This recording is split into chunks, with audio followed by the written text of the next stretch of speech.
We've had a morning of challenges, I must say, be them technical challenges mostly. But I think what we have brought to this space together is the intention and compassion to share our thoughts about how we want to bring mindfulness into workplaces. The guest I have on the podcast today is Fredhamn. I would like to introduce him just to say that Jem has been a person whom I have been following for a bit, about a year now or so. The work he's done and also a very interesting background that he has with mindfulness. These are things that have brought me in this room together with him. And so we welcome you to Every Journey Matters, the podcast that explores how emotions shape our inner and outer lives. Today we're joined by someone whose life journey is as profound as the wisdom he shares, Fredhamn. Jem began his professional path as a jurist lawyer in Stockholm, but a deep inner calling led him to a transformative journey. He spent 18 years as a monk in the Plum Village community of engaged Buddhism under the guidance of the very enlightened Zen master Thich Nhat Hanh. During this time, Jem became a Dharma teacher, sharing mindfulness and compassion practices with individuals, families, and organizations worldwide.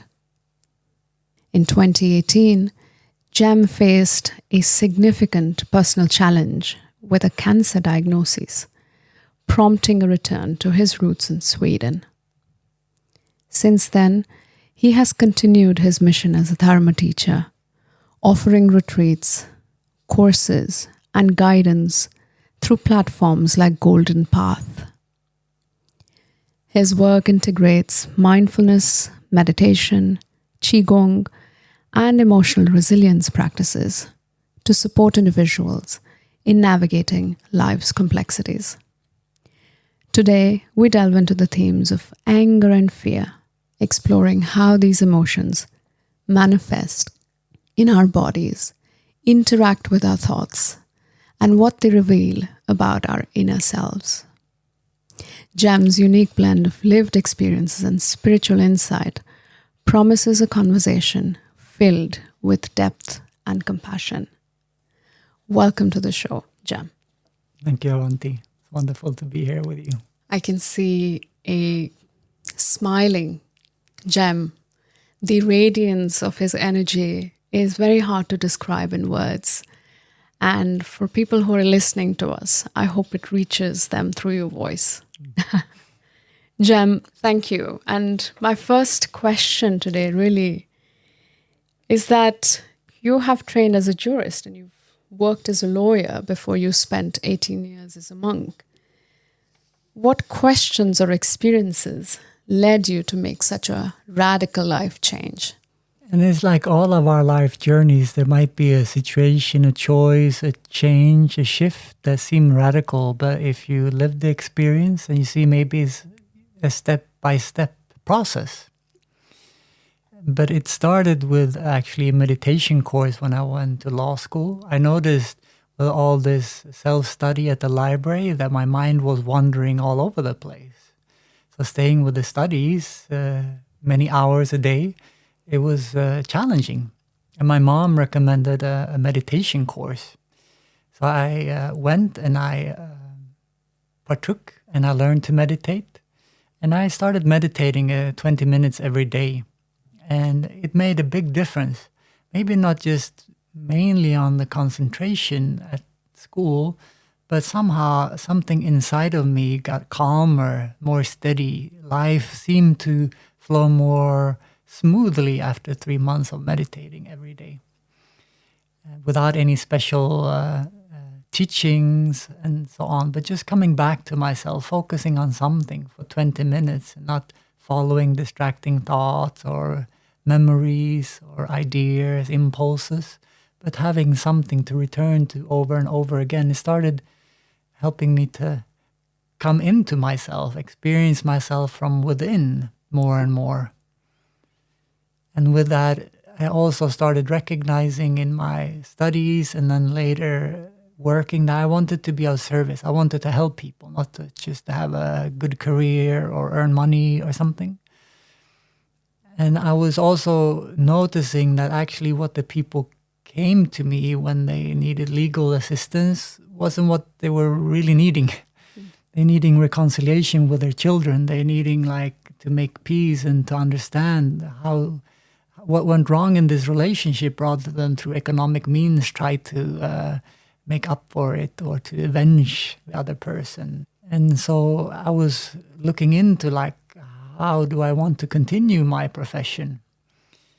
And after exploring mediation possibilities and counseling and so on, I thought, no, I just need space and time to explore this. So this was the big first step, but it came from this innate knowing, deep knowing, like a whisper in my heart space, you could say, life has more than this to offer.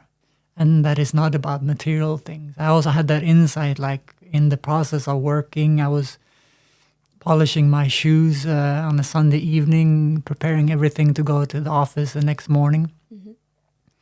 And this just experience, I spent so much time and energy taking care of my stuff. And I was still just getting started compared to people I saw around me. So I was like, no, this can't be the way. And so you found another way to do it. Yeah, so this path opened up step by step by going hiking in Ireland, by continuing my travels to India, discovering a Buddhist meditation and introduction retreat. Mm-hmm. And it was something with hearing the Buddha's teaching in this space of practicing with other young people and meditating and hearing also insight teaching that just struck a chord in me. It's someone's seen, someone understood, and someone has shared their life experience with me. So I could start seeing wow, I know a direction in my life, because confusion had been a challenge for me. Right. And that, I'm not feeling at home, not the feeling this is what I want to commit to. And so step by step, in staying in India and practicing, going to Buddhist and Hindu pilgrimage places, right, a kind of a new life started opening up. I stopped drinking alcohol, I stopped eating meat, and I was meditating and meeting friends as also on the spiritual path. Yeah. And through a teacher I met there, I also get in touch with Thich Nhat Hanh's, my teacher's teachings through some books first in India. And that also somehow spoke to me in so many levels, the humanness, the heartfeltness, but also the love and the connection with the natural world, as well as making the Buddha's teaching so clear and relevant in this time. And from this experience of having gone through higher education and living in a big city myself. And it was speaking to me in all those levels. So my journey continued to Plum Village in France, where I stayed for many months before deciding to ask to be ordained. What a journey. And I think this is quite a difference from how, say, we live our lives, isn't it? Because we're very controlled about how we want things, what our goals are. We want a family, then we want a house, whether we want 2 cars, and a dog then, and then going off to college, etc. And so there is a myriad of life goals that we have, and we get busy achieving those. But really, why should people take time to do mindfulness? Yes, it will make me come back to myself. Mm. Yes, it will make me more centered. But so what? I don't want to be centered. I'm provoking you here and smiling at you here. No, but that kind of a self-awareness that also help us to experience and learn from our own life. Our life is an experiment, right? We have ideas of what will bring me happiness. We have ideas what's important for me in my life. And at a certain point, I thought I'm going to follow business law and make money and retire early, because that's somehow a message I picked up that is a good view of the world or of my life.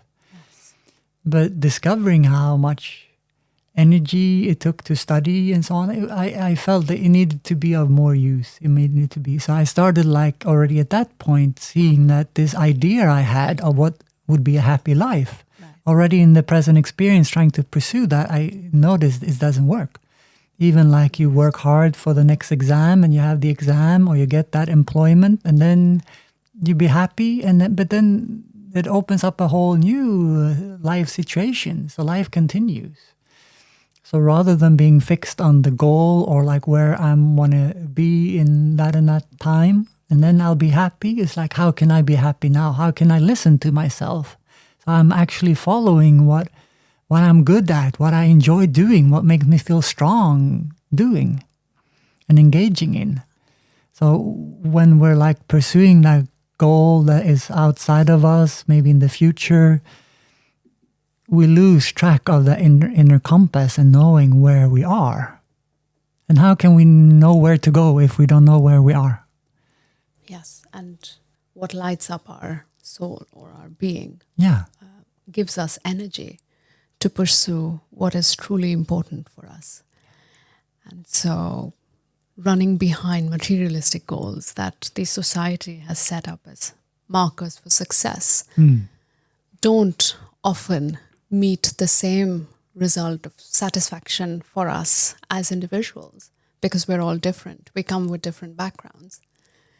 Yeah, and we've seen that even with the material progress, and so many have a more comfortable materialistically lifestyle than in the past, and the psychological well-being of people in those situations go down, the connection and the love and the harmony in families go down, and the problem with health issues increase. So it's not working. So that's also to admit, like, I had this idea, I thought it was great, and we thought it gonna work. Yes. And actually we're seeing it's not working. So then we also have to, like, a part of mindfulness is to recognize what's going on and to admit that it is going on, to accept it. It's like this. And then we have a choice. Then we have a little bit of freedom. If we just keep running because we've decided in the past and we keep pursuing it for something in the future, and we experience it in the present, it's not working. And we lose our freedom. So we become a slave. Yes. Attached to outcomes for reasons that are not true to ourselves. Yes. Yeah, an idea, an ideology, a belief that might not be true. It might not be insight. And so in there, just recognizing that there's also compassion, like toward myself as an insecure teenager, or like thriving and working hard to try to achieve this. I also have compassion. It's like he learned things going through law school and like going through the difficulties. It builds kind of character to do something that's difficult for us as well. So it's not just being easy and pleasant, and even being among the responsibility I've said yes to, and what I've been willing to do has not been a life of a reclusive on a mountain somewhere. That we all have images and ideas about something. Yes. So when you hear a Buddhist monk, who do you see? What do you think of? Yeah. And that might not be true. It might just be an idea. Oh, I'd love to delve into that, because something that you said about harmony in families. I mean, I just wanted to share a statistic. I think we've seen in Sweden over the last 10 years, the rate of divorces doubling, more single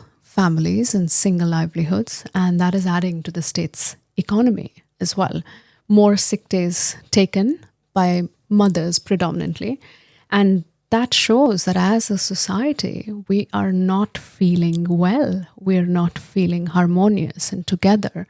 And really, for any society to thrive, the basic, most common unit of a family, when put together, helps create safety, security within the state. So I think it is a very important case you're making here, Jem.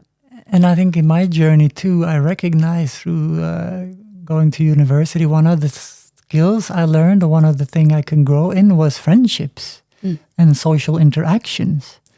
Because I'd been quite shy as a teenager, so like I was growing in that. And so when I went out and I met other young people wanting to meditate, I came to Plum Village, where you lived in community and sharing resources, sharing shelter, and working together for a common purpose, I felt so enriched of feeling that connection, because the idea of being individuals and having our own space. I grew up having my own room, my whole upbringing as the only child. But that also is lacking something. Our natural state is that we're connected, that we're intertwined with each other and with life. So the more we separate and we have our own space, we can decide. We think that is kind of a freedom to a certain extent.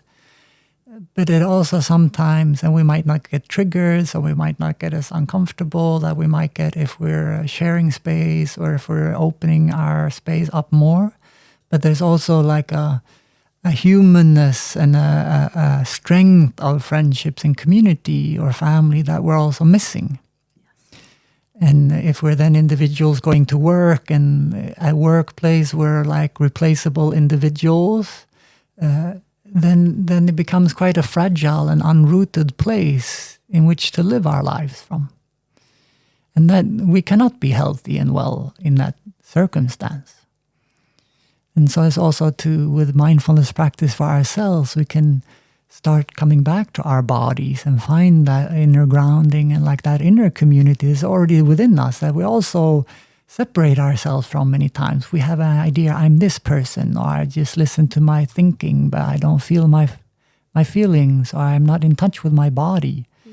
And so like coming back, caring for that inner community of breath and body and feelings and thoughts and spirit, it's like that's so empowering to recognize what's going on in those. Sometimes we talk about them as streams flowing through us, because they're always changing.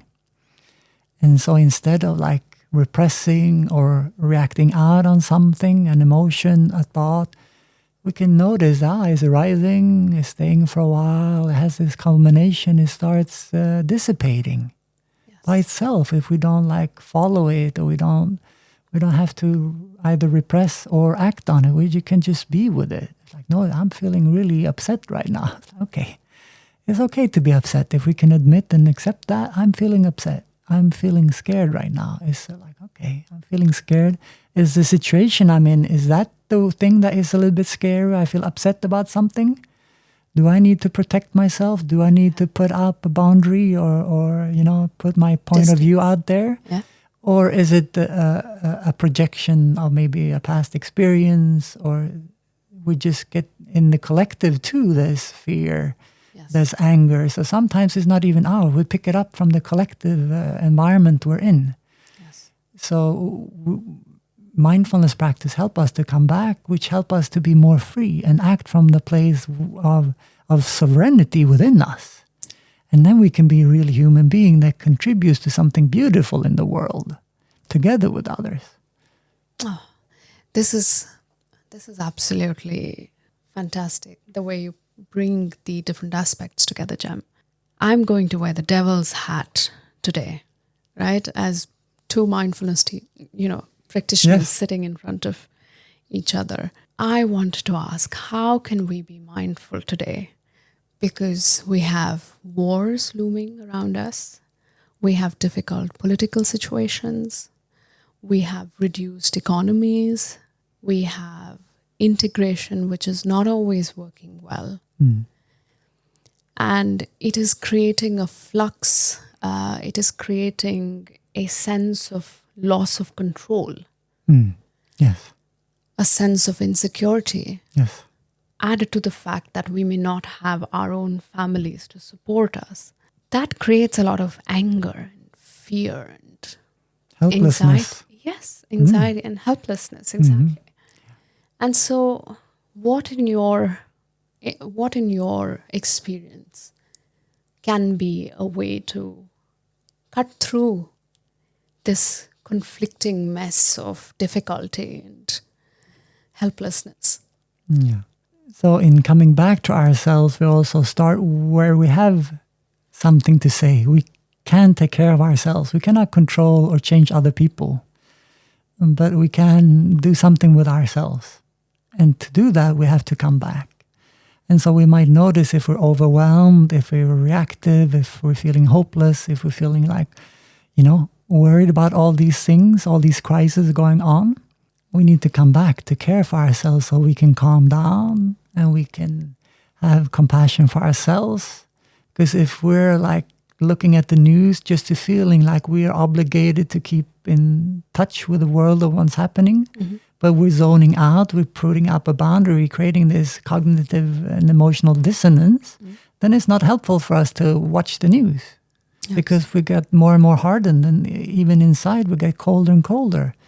And so like giving ourselves the gift of coming back home to feel what we're feeling, to care for ourselves and see like this life already now is a gift, is a blessing.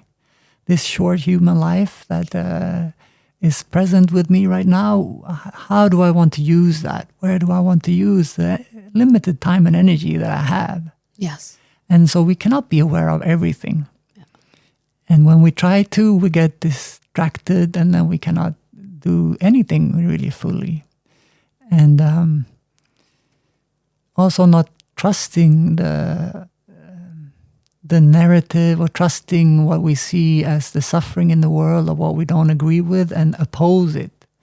Then when we create that like aggression towards something, we want to changing something, we're resisting it. Yeah. Sometimes we can actually give energy into it. Right. And we're losing our ability to be the change. How many like amazing spiritual, social activists have shown through their way of life how it could be, yes. What it could be like. And so living in a community that lives closer to nature, more simply, sharing resources, working together, wanting to bring communication, mindfulness, compassion to the world has been very enriching. And now I'm living in the society and like trying to find ways to share this message as a husband and a house owner and teacher. There's a different situation. So I don't have as much support from as many people around or the community that I lived in. And so like also who are our support group? Who are our good friends that we can turn to when we're needing support, that we can share with and be listened to without together criticizing or condemn anyone, but like just sharing how we're feeling. I'm feeling really upset now because of this increased discrimination and intolerance that seem to happen. And we seem more and more people, even in Sweden, seem to think we don't have any space and resources to share. So we have to send people back to where they came from, even if it's from war or devastation or persecution. It's like, then like, just to be able to share that, I feel so saddened about that because like maybe my ancestors, some of them, they fled to the United States 100, 150 years ago and they were able to start a new life there because they were starving in Sweden, for example. So it's not that far in our past. And so what have we become so comfortable with? And we, as long as we invest in this idea that the material resources will make us happy and safe, but we see actually it's making us more and more insecure because the more we have, the more we need to protect to keep it. And the problem is that our minds doesn't work like that. If we're running after something out of this grasping, desirous mind, we always want more. Even the richest people, they just need to earn another 30% and then they'll be satisfied. Right. And so it doesn't work. So like coming together, sharing, but having friends that we can also be ourselves, share where we're at right now. Yeah. And so together we might have an insight like, okay, let's skip using the cell phone one day a week because we need to calm and still ourselves and not have so much impression so that we can see more deeply what we want our life to be about, what things we're choosing and what things we're refraining from. And investing in relationships which are going to keep us happier longer. And isn't it that Harvard study, which they did for about 70 years? Yeah. Where they figured that just having social impact, if you're just hanging out with friends, made you live longer, happier, and healthier. Yeah.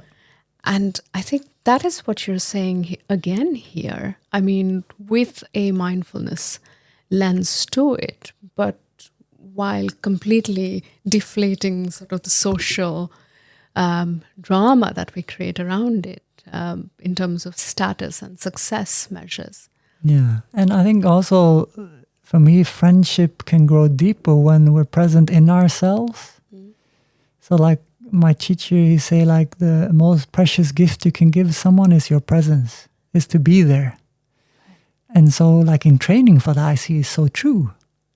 And there can be friendships and you do certain things together, or you have certain paths together, or certain shared ideas or hobbies that make you feel like you're friends. But you might not really be there for each other, or you might not really see and hear. You have just your idea or your memories about the person. But so when you're training to actually be with ourselves, and then you can be with another person.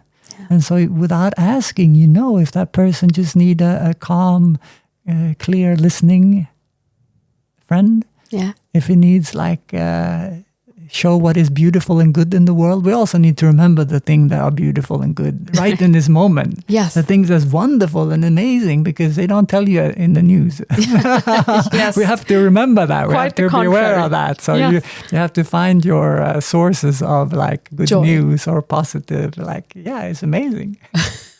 And so many wonderful things going on in the world too. So many people waking up, seeing that actually what we thought would bring us happiness is creating a lot of suffering for ourselves and spreading around the world. And this is interesting. And so you're saying, Jem, that you're bringing this sort of learning and teaching also into the corporate side of Sweden, let's say for now. Yeah. How are you hoping to build this resilience and appetite for joy in our lives through bringing mindfulness to work? Tell us a little bit about your vision for us. So for most of us still at the workplace is other human beings around, right? So we're human beings and we have a certain task at work to do. It's easy to identify with I am a lawyer, or I am a programmer, or I'm a project manager, or I'm a CEO, or whatever. And you have like identity forming like that. Right. And so that's what I was noticing when I was introducing myself. Yeah, I work at this and this law firm. And it's, oh, really? Oh, interesting. And then I changed the work. I worked for a governmental body for a year. Okay. And like the interest in me as a person just way dropped, going to the same places, meeting similar people. So you see like this, you have this idea of the person's value through this, association. Yeah, your profession or your employment. So it's important to just see that, if that is the case for us, so that when we see each other at the workplace, we also see that there's another human being. We might have different tasks in this workplace. Yes. But when we see that we actually need each other to do something collectively, the people cleaning, or the facility managers, the people at the top, the people at the bottom, the people in the middle, everyone is needed. Yeah. And everyone have a valuable part to play in the contribution, and together we can more. And when we practice mindfulness, to come back to ourselves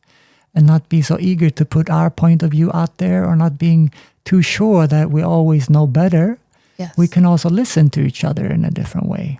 And we can see the value of different points of view, and we can start combining them. So we might have a collective insight instead of, one person making the final call.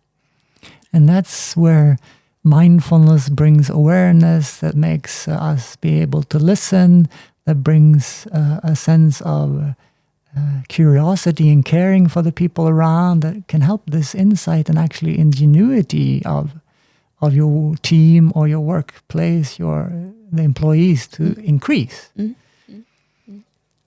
And so we're creating a healthy work environment, and that cannot take place if you're feeling like you go to work and everything is set up as if you're replaceable, like from one day to the next. Yes. And you don't have a place where you feel like you're valued and you're or you we're can happy create. you're here. Yes, or you can create, because there are too many boundaries that stop you from creating. Exactly. Yeah.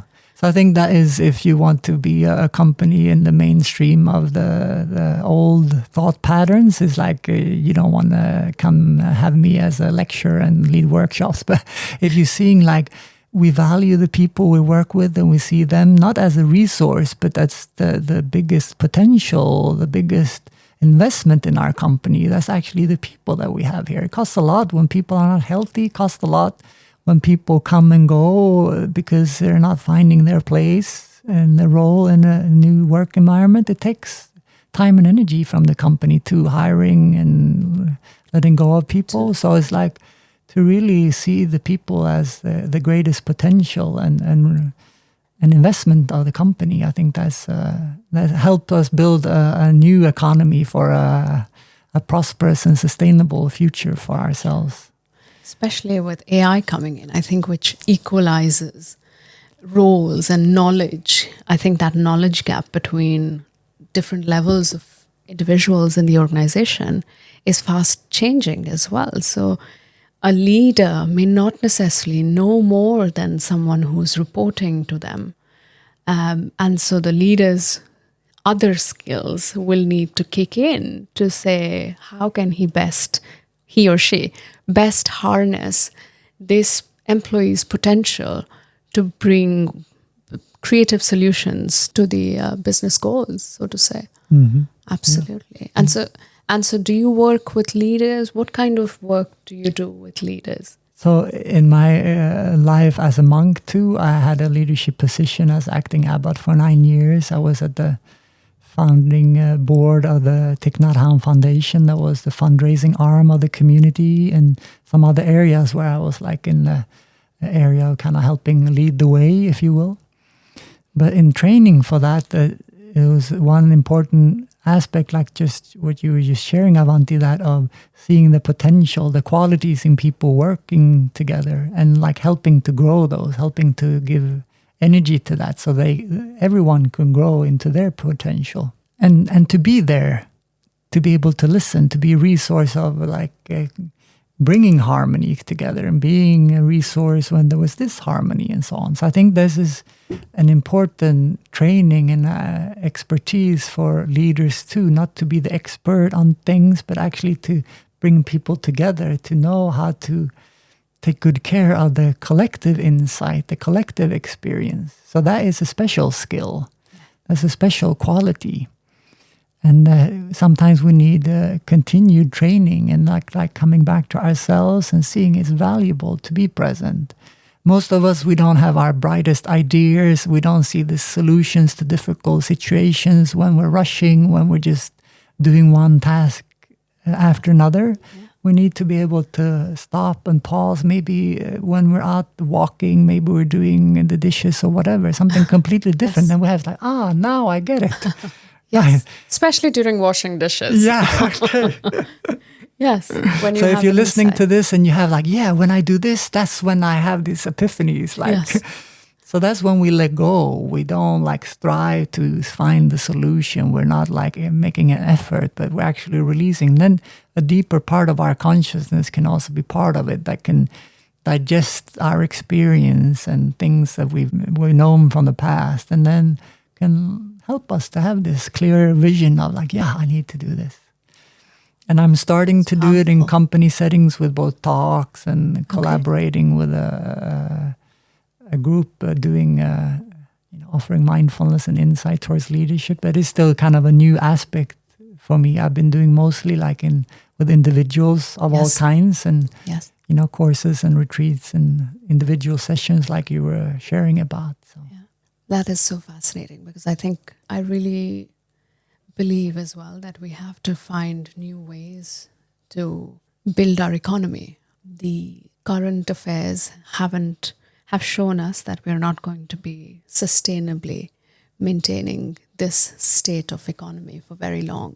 And it's always, living in a community is always looked at as this idealistic situation, right?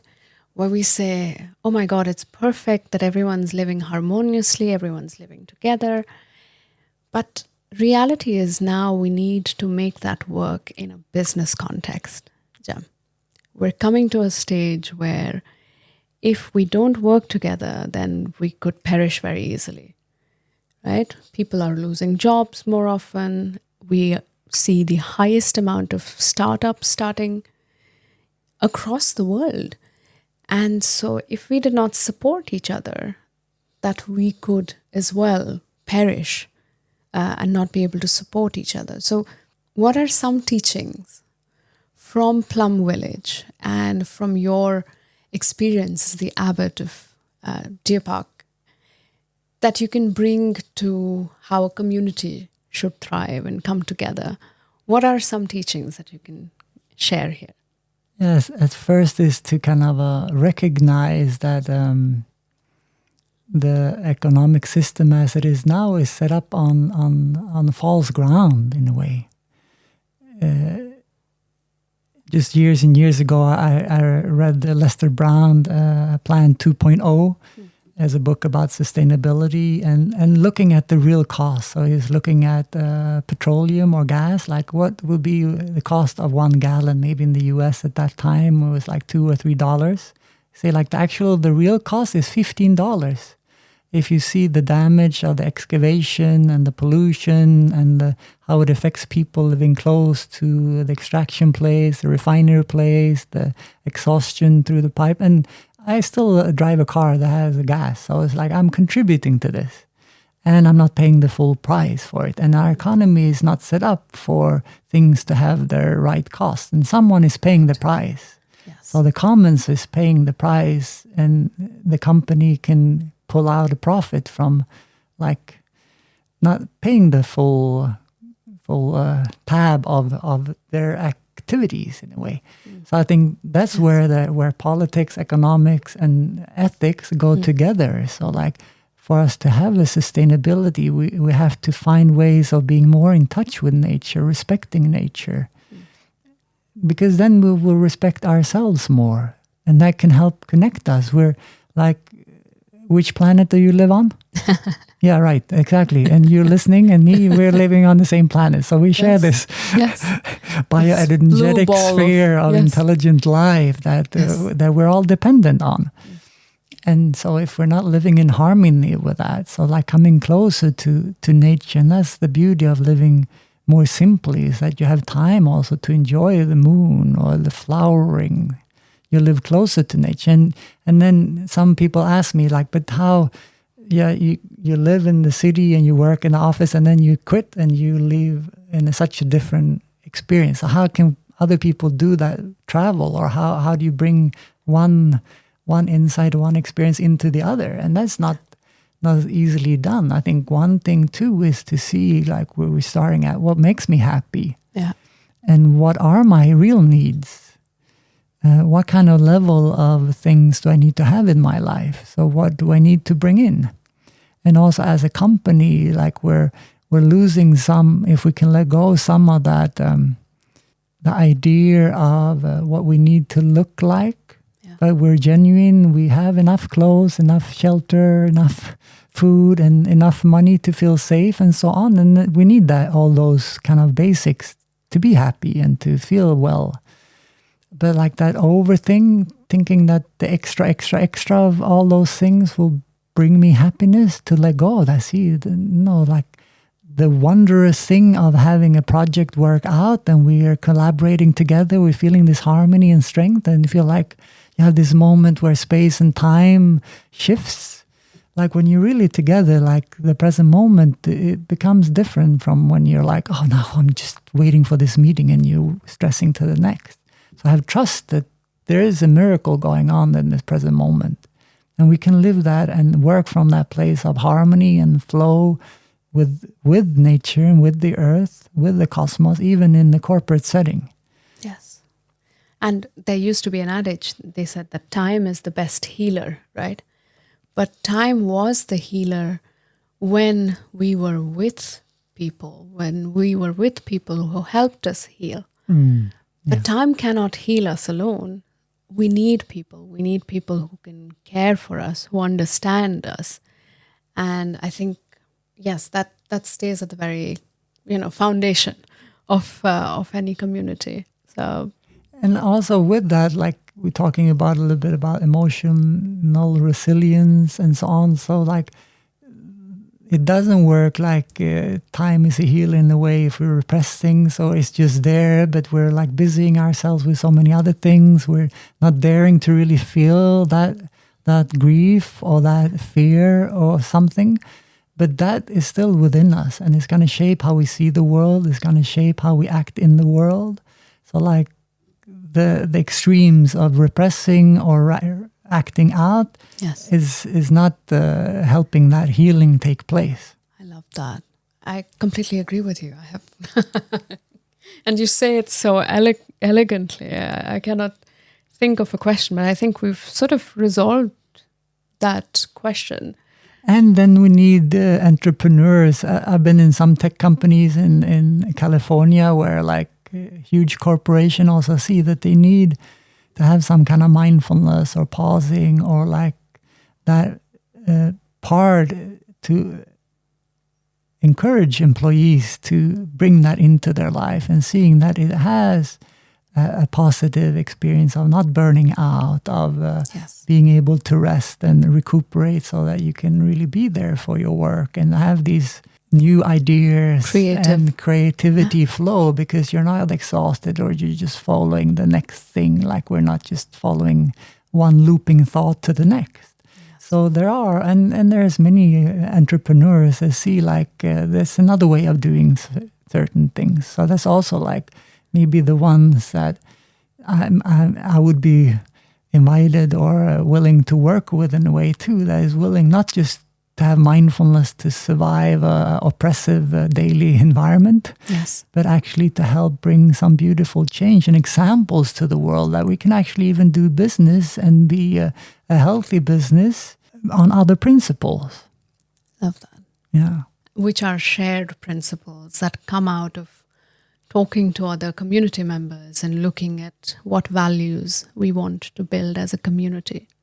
And from the insight and experience that we're in this together, how you see that not just the colleagues or the people working together but with nature and with the society we live in. So like that is not just caring for us and making the biggest amount of profit possible, but actually that we're also caring for a widening circle of people. Yes. That will create trust and care from around that will make strong and resources of other kinds also available. And then they will be able to support emotionally, socially. Yes. And you were telling me over lunch before we started recording the podcast about a book that you read that you found particularly interesting, that talked about how business is built and how we can build sustainable businesses. I mean, if you'd like to share some. Yeah, so it's in Swedish. If you're Swedish, you know Bob Hansson probably, and Snällast vinner. It's a beautiful book where both his insight and wit comes through, but also like different projects or companies where you can see that actually to be kind, to be generous, to be nice, yes, it actually it helps in most cases. And he talks about what are the fallbacks in being too kind and losing your own boundaries and giving what you cannot really give, obviously. So it's not from that place, but to see kindness and niceness as a wonderful strength that connects people, that creates safety, and then we daring to share more of our ideas that we're holding back because we're afraid of being judged or whatever it might be. Yeah. You know, so it brings us together, but also helps us to work together more harmoniously. And recently, I heard from a friend in workplace. He's a manager, and he started having like a sharing circle every week with the team members. Okay.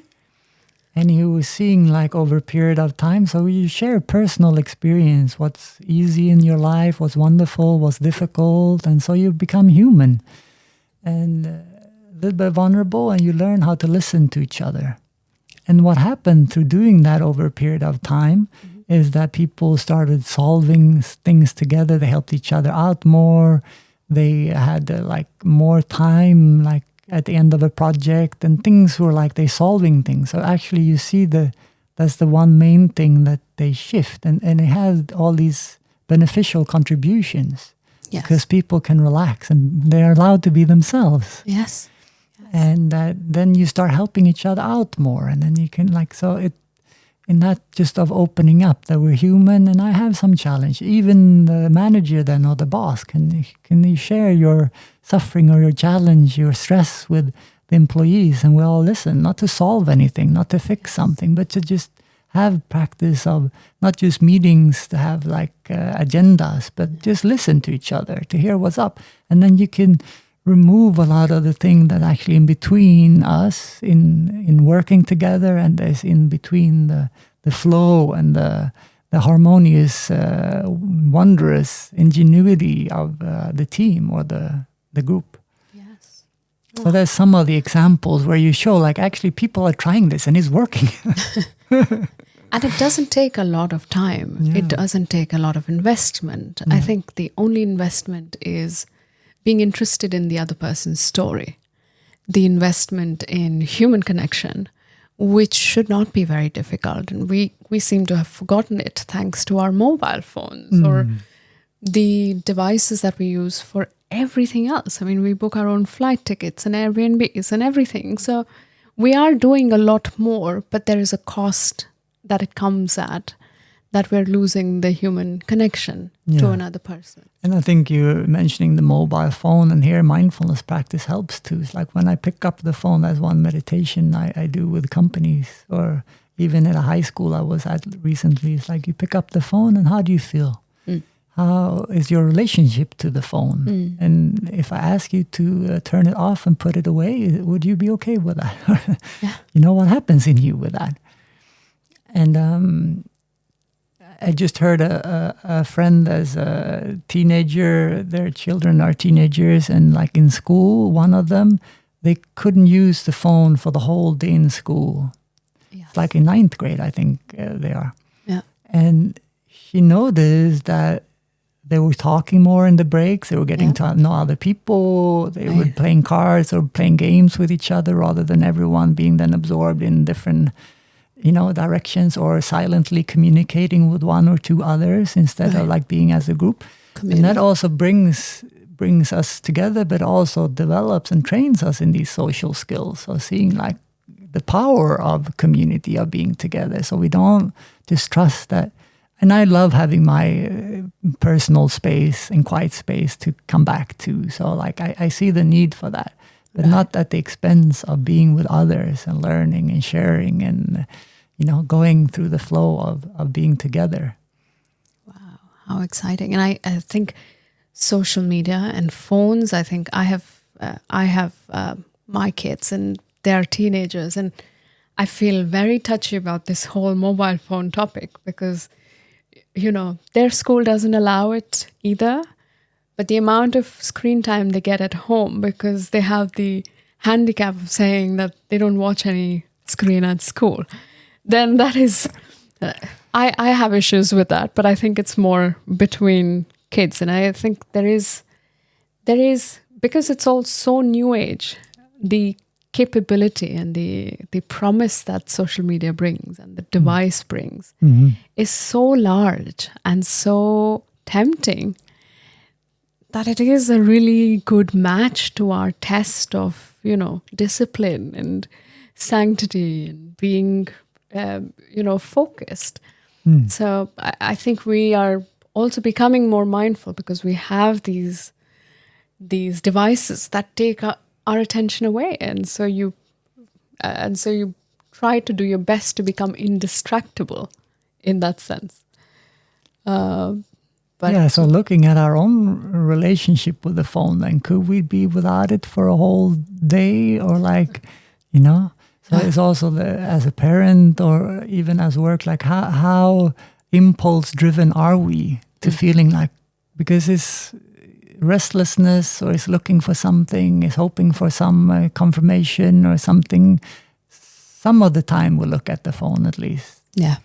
And sometimes it's just we need to keep track of things, and we need to send messages, we need to do certain things. That's fine. But if we're pulled and controlled by that impulse, then it's kind of like an addiction. But everyone's doing it, so we don't call it addiction. It's just when you're like out of the social system, you call it addiction. But like that is the kind of a grasping that leads to suffering, because we cannot stop it. So to stop and to be aware, how do I feel when I use that screen all the time? Is it really nourishing me? Is it really like connecting with the people? Is it giving me what's promised in a way? Yes. You know, yes. and for some, I can use social media and connect with people that I don't meet so often, see what they're up to and so on. So it has a value. Yes. It also takes the mastery of actually using it. So it's not you losing yourself to it. True. This is just one example of like how we can come back to ourselves to be aware of what's going on. And from that place, like, see, do we have the freedom to choose, or are we just driven by impulse and habit? Yeah. And do you think that, and as a teacher, you've probably come across this question, does that mean that mindfulness kills all ambition? That it kills all goals? That we should all become stoic like Marcus Aurelius? What would it mean to be mindful in a lawyer's day today in Stockholm, for example, Jab? What would mindfulness look like to you as a teacher of mindfulness? If you can help us visualize it. Yeah, no, I have a a good friend in California that works as a lawyer, and he said like after he started practicing, he was sharp and he was good at his work, and he was like standing up for citizens towards the government and so on. And he had some high-level cases sometimes, but with his mindfulness practice, he could keep his sense of mission, but not creating an outer enemy, or like not being mean to the opponent, or like sometimes we think that we could do whatever we need to do to get to the goal, but we realize that no, that's not the way, because I have to work with these other lawyers and the judges in the future too. And so like we have to keep some respect and like just be to the point. So that mindfulness helped him to have more ethical boundaries in a way, you could say. Love that. So, as one example. Yeah. So not dehumanizing another person. Yeah. Mindfulness helps us to be present even in the joy, when I'm aware that I'm rejoicing, either my success or success of someone I meet or I know or I hear about, then it can actually be stronger. I can be more peaceful, I can be more happy, I can care for my suffering, my insecurity or my frustration in a way that I can understand it, so I can heal through it rather than have to kind of push it away. Yes. So mindfulness is not some kind of tranquilizing, antidepressant sedative, or something. No, it's not a sedative. It's like a livening at the same time as it's calming. So yes. Yes, and thank you for, if you're practicing it correctly, right? That's it. And I think there is a lot being spoken about mindfulness in different circles today.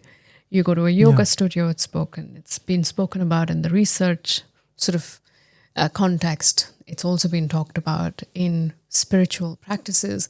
And so there is this pop culture about mindfulness. And I think, yes, one is it's helpful to reduce our stress, but it is also helpful in making our lives less anxious. And that is the outcome that can be promised, roughly. Yes, so it is from moment to moment we can become aware of what's going on inside and around us. And obviously it's easier if we're not practiced already to go slow, if we do some slow walking and we're feeling our steps. Even walking here to where we're sitting now, earlier today I was like walking downtown Stockholm, and I took aware of my steps and aware of my body, could still relax. It's amazing how so many parts of the body moving together just to take a step, right? Yes. But if we're tense, we don't feel that in the same way. If we're rushing, we don't experience that in the same way. And that rushing and attention put a strain on ourselves, both body and mind. And so in doing some of those simple things, we're coming back to our breath, coming back to hearing what we're hearing, and also being aware of the silence around it. Yes. So there's so many different ways of practicing mindfulness to come back to what is going on. What do I experience? but just recognizing it, experiencing it without judging it, without following it, without reacting to it. And so then we can recognize when anxiety is starting to build up in us, or fear, or anger, irritation, because that's when we're kind of going into flight and fight mode. Yes. And that sympathetic nervous system, it takes us away from compassion. It doesn't help us digest food, or it doesn't help us to be compassionate and patiently listening, because we think we're in a threat situation. We think either we have to run away or we have to fight to survive. Yes. And so it's very helpful that we have that mechanism, right? It's wonderful. But in the day-to-day life, when we're triggered by so many sensual impressions, sense impressions, sometimes we stay in that stress mode.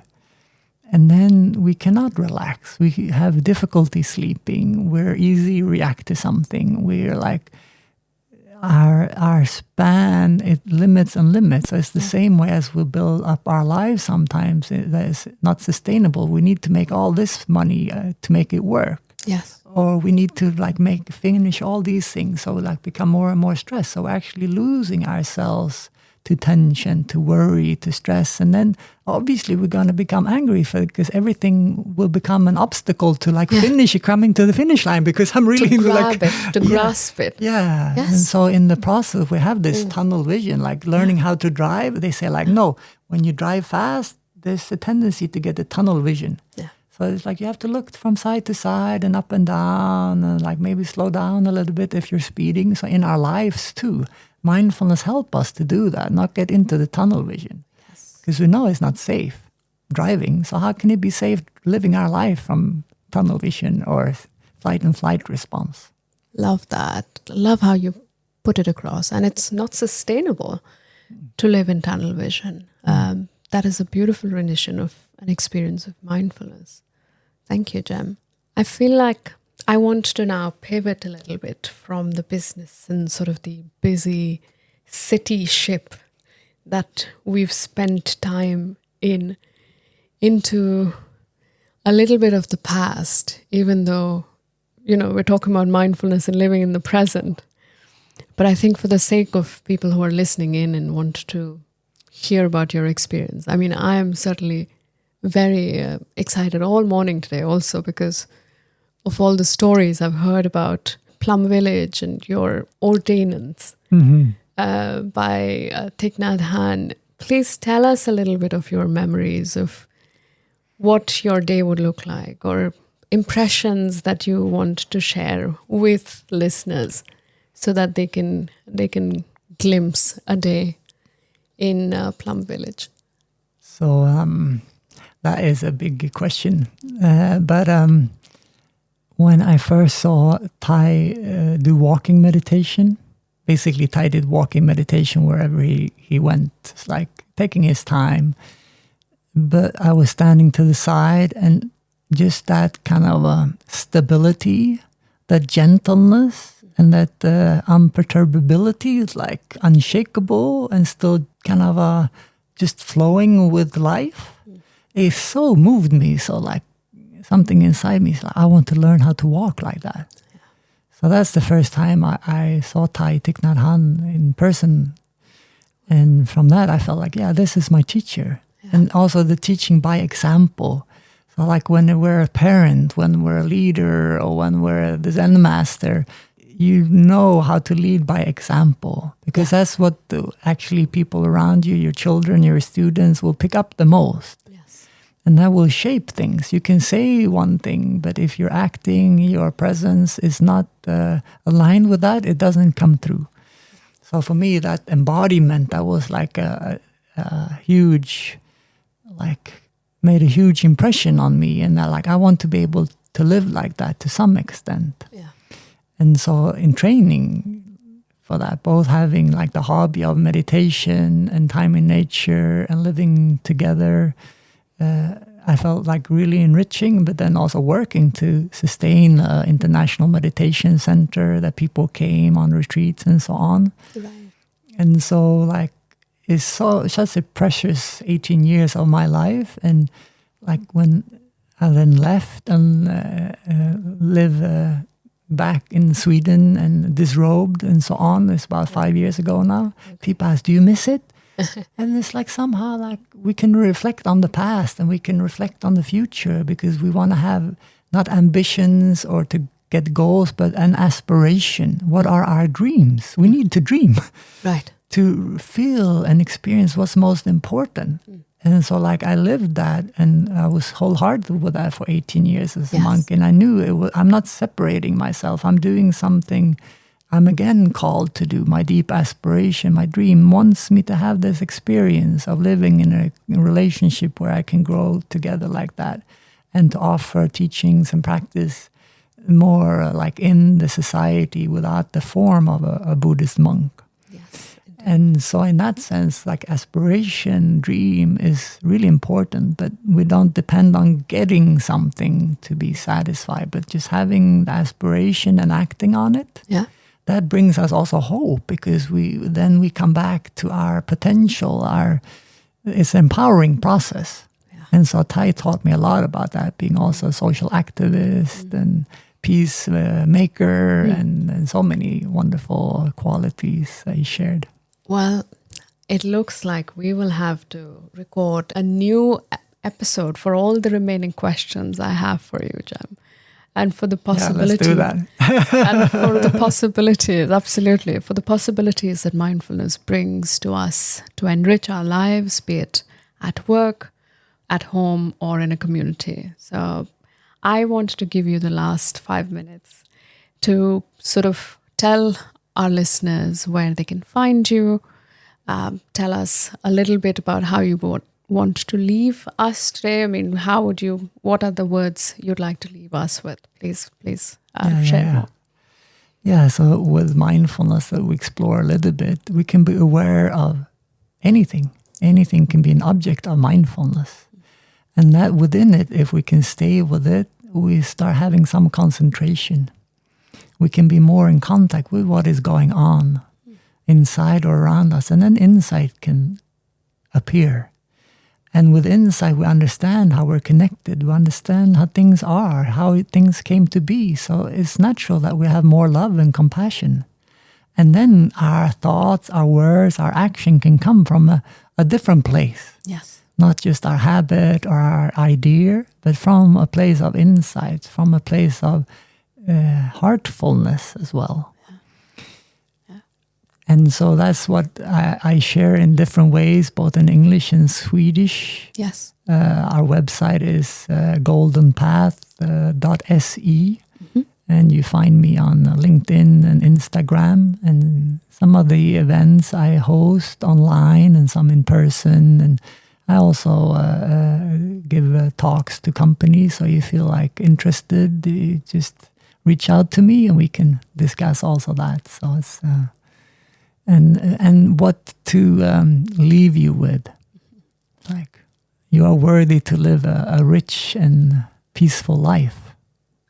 You are valuable just for just being. Amen. Yes. Yes. You don't have to strive.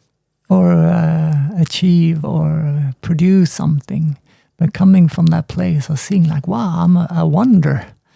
Like just seeing an egg and a sperm meeting, and it's not just matter, but it's also energy, a spiritual connection happening and giving life to this new being that is you.